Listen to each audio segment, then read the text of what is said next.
ख्रिस्त सभा आज दोन प्रेषितांचा सण साजरा करत आहे, संत फिलिप आणि संत जेम्स.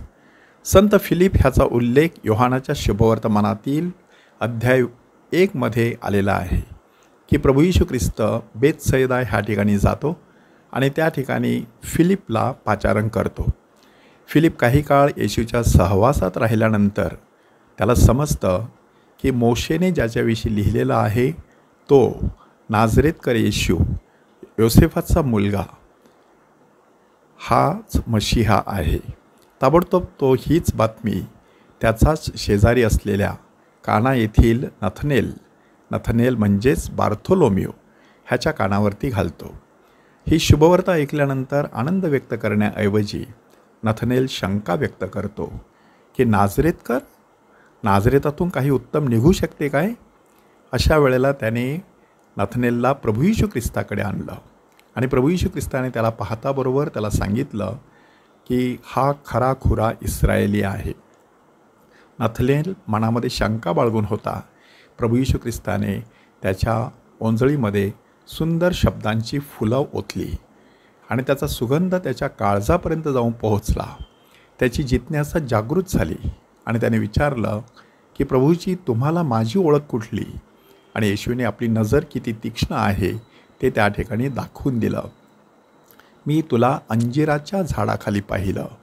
अंजिराच्या झाडाखाली त्यावेळेला विद्यार्थी आपल्या गुरुजनांकडे बसून नियमशास्त्राचा अभ्यास करत असत.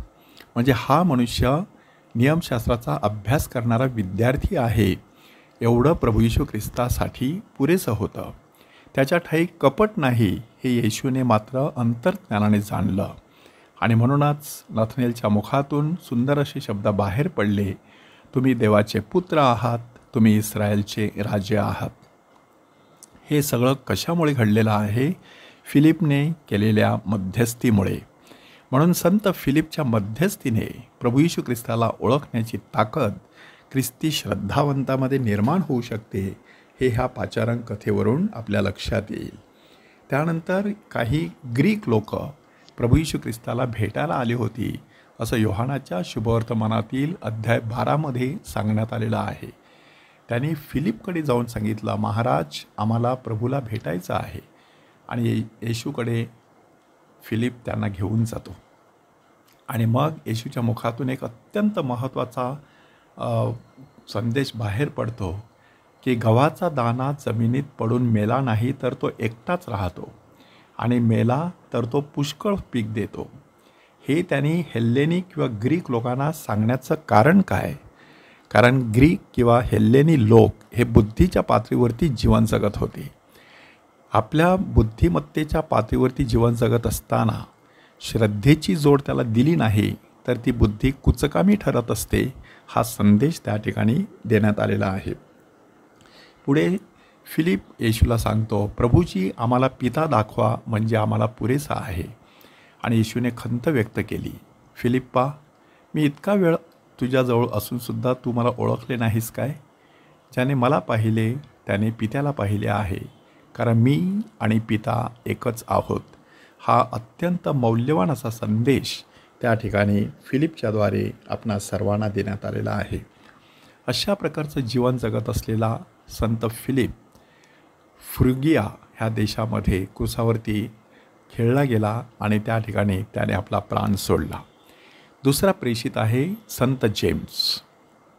येशूच्या 12 प्रेषितामध्ये संत जेम्स किंवा याकोब हे नाव 2 वेळा आलेलं आहे.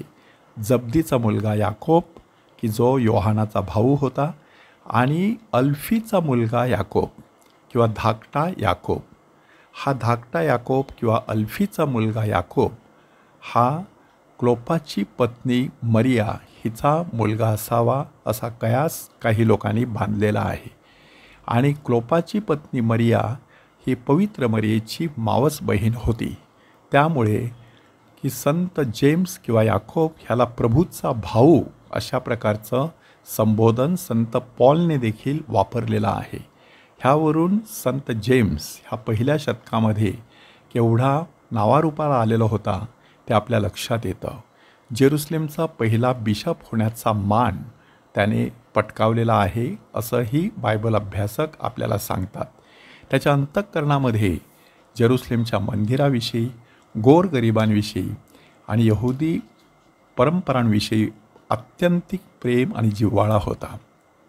आणि म्हणूनच हेरोदाने ज्यावेळेला ख्रिस्ती लोकांचा छळ करायला सुरुवात केली तेव्हा जेम्सने त्यांना खूप मोठा आधार दिलेला आहे. याकोबाचं पत्र म्हणून एक पुस्तक नव्या करारामध्ये आहे, ते ह्याच जेम्सने लिहिलं असावं असाही अंदाज बांधला जातो. हा जेम्स कार्य करत असताना त्याला एका पॅरापीटवरून खाली फेकण्यात आलं किंवा डोंगर कड्यावरून खाली फेकण्यात आलं, तरी देखील तो मरण पावला नाही. हे पाहून त्याच्या डोक्यामध्ये भला मोठा दगड घालून त्याचा अंत करण्यात आला असं सांगण्यात आलेलं आहे. अशा प्रकारे संत फिलिप आणि संत जेम्स ह्या 2 प्रेषितांचा सण साजरा करत असताना ख्रिस्त सभा आपल्याला 2 महत्त्वाचे संदेश देत आहेत. पहिला संदेश आहे की माणूस कितीही मोठ्या पदावरती पोहोचला तरी त्याच्या वाट्याला दुःख हे येणारच. मात्र हे दुःख उदात्त कारणासाठी सहन केलं तर त्याचं सोनं होत असतं. आणि त्यासाठी गव्हाचा दाणा जमिनीत पडून मेला पाहिजे, कुजला पाहिजे, रुजला पाहिजे, तरच तो 100 पट पीक देऊ शकतो. संत फिलिप आणि संत जेम्स ह्यांचा सण साजरा करत असताना आपल्याला देखील आपल्या श्रद्धेसाठी जो काही छोटा मोठा त्याग करावा लागेल तो करता यावा अशी कृपा ह्या प्रेषित द्वयांच्या मध्यस्थीने परमेश्वर पित्याकडे मागू या.